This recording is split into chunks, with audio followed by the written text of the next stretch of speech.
আমি এখন আর নিজের মাথার ভেতরের কণ্ঠকে উপেক্ষা করতে পারি না। পেতনি শুধু কোনো আত্মা নয়, তার অতীতের সঙ্গে গভীরভাবে জড়ানো কেউ। কিন্তু কে?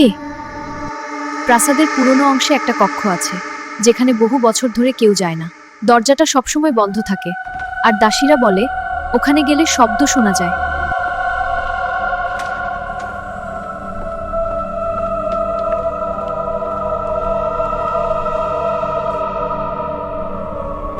রানী কাছে গিয়ে দেখে চিত্রকর্মে এক তরুণী, চোখে মায়া, মুখে দুঃখ, আর তার শাড়ি সেই একই সাদা শাড়ি যা পেতনি পরে থাকে। রানীর বুক ধক করে ওঠে। চিত্রকর্মের নিচে লেখা অনন্যা। রানী নামটা পড়তেই মাথার ভেতর একটা শব্দ বাজে, অনন্যা না।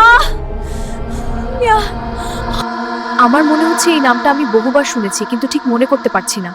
তুমি মনে করতে শুরু করেছ? কে বললো এটা? হ্যাঁ, মনে পড়ছে, কিন্তু কোথায় শুনেছি? রানী ঘুরে দাঁড়ায়, কেউ নেই, কিন্তু দেয়ালের ছায়া ধীরে ধীরে লম্বা হয়ে ওঠে। অনন্যা ছিল রাজপরিবারের একজন বিশ্বস্ত সেবিকা, রানীর শৈশব সঙ্গী, রানীর সবচেয়ে কাছের মানুষ। কিন্তু একদিন হঠাৎ অনন্যা অদৃশ্য হয়ে যায়।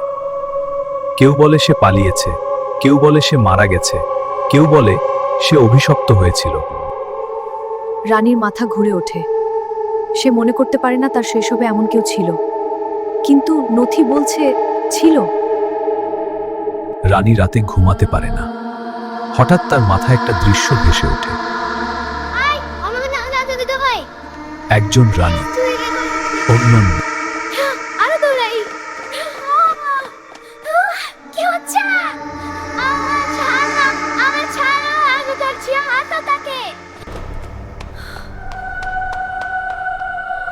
এটা স্বপ্ন নয়, এটা স্মৃতি।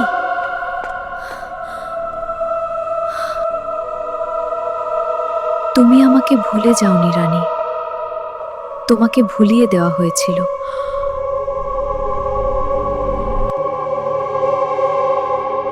তোমার কি হয়েছিল?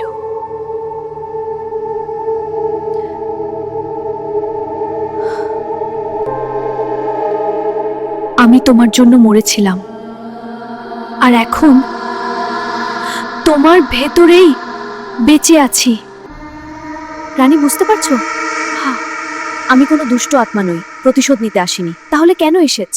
আমার ভুলে যাওয়া অস্তিত্ব ফিরিয়ে নিতে। আমি বুঝতে পারছি, কিন্তু সবচেয়ে ভয়ঙ্কর সত্য হলো রানীর ভাঙা স্মৃতির ভেতর অনন্যা শুধু বন্ধু নয়, অনন্যা ছিল রানীর আরেকটা সত্তা।